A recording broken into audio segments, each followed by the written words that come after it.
আমরা কেন্দ্রীয় ছাত্রদলের পক্ষ থেকে একটি টিম করে দিয়েছিলাম।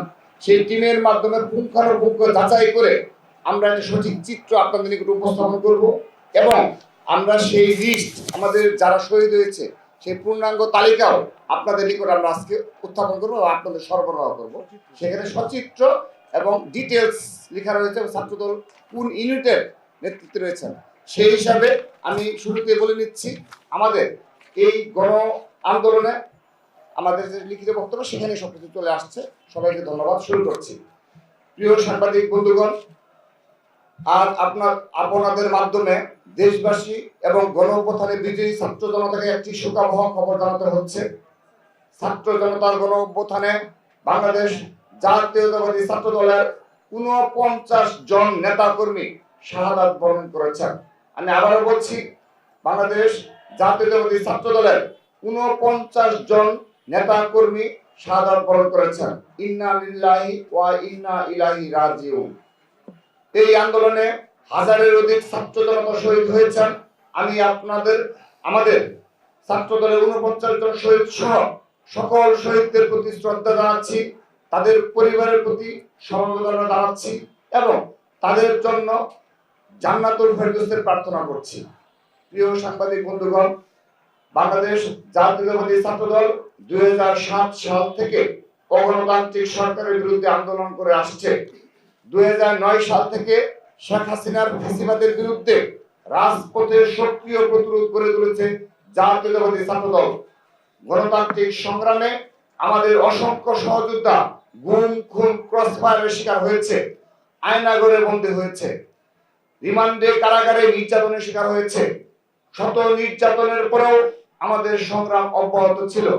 বিগত ১৬ বছরে আমরা একটি দিনের জন্য আন্দোলনের মাঠ ছেড়ে যাইনি। প্রিয় বন্ধুগণ, দেশ নেত্রী বেগম খালেদা জিয়া এবং দেশ নায়ক জনাব তারেক রহমানের নেতৃত্বে ফ্যাসিবাদ বিরোধী আন্দোলনে ছাত্রদল অগ্র সৈনিকের ভূমিকা পালন করেছে। জনগণের সকল ন্যায্য দাবিতেও আন্দোলন করে তুলেছে।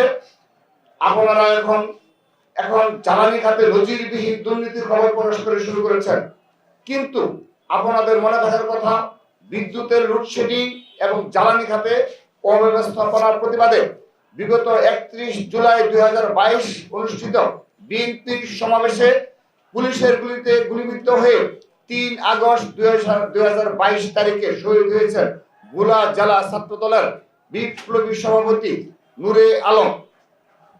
প্রিয় সাংবাদিক বন্ধুগণ, সম্প্রতি জুলাই আগস্ট মাসের আন্দোলনে ছাত্রদলের ত্যাগ ছিল নজিরবিহীন। কোটা সংস্কারের দাবিতে শুরু হওয়া আন্দোলনে শুরু থেকে ছাত্রদল পূর্ণ সমর্থন জানিয়েছে এবং বৈষম্য বিরোধী ছাত্র আন্দোলনের ব্যানারে ছাত্রদলের সর্বস্তরের নেতা কর্মীরা সাধারণ ছাত্রদের সাথে যুক্ত হয়ে আন্দোলনকে বেগবান করেছে। ১৬ জুলাই রংপুরে পুলিশের গুলিতে আবু সাইদ শহীদ হয়েছেন। তার মৃত্যু পুরো দুনিয়াকে নাড়া দিয়েছে। একই দিন অর্থাৎ সারা বাংলাদেশের দ্বিতীয় এবং ছাত্রদলের প্রথম চট্টগ্রাম কলেজ শাখা ছাত্রদলের সদস্য ওয়াসিম আকরাম শহীদ হয়েছেন মাগুরা জেলা ছাত্রদলের সিনিয়র যুগ্ম সাধারণ সম্পাদক মেহেদী হাসান রাব্বি।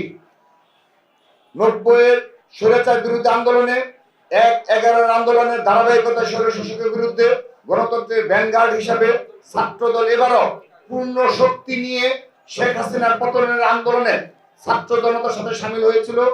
যেই আন্দোলনে পরাজিত হয়ে শেখ হাসিনা দেশ ছেড়ে পালিয়েছে। এই আন্দোলনে ছাত্রদলের বিগত জুলাই আগস্টের আন্দোলনে ছাত্রদলের ২০০০-এর অধিক নেতাকর্মী গ্রেপ্তার হয়েছে, যাদের সবাইকে হেফাজতে পুলিশের নির্যাতনের শিকার হতে হয়েছে।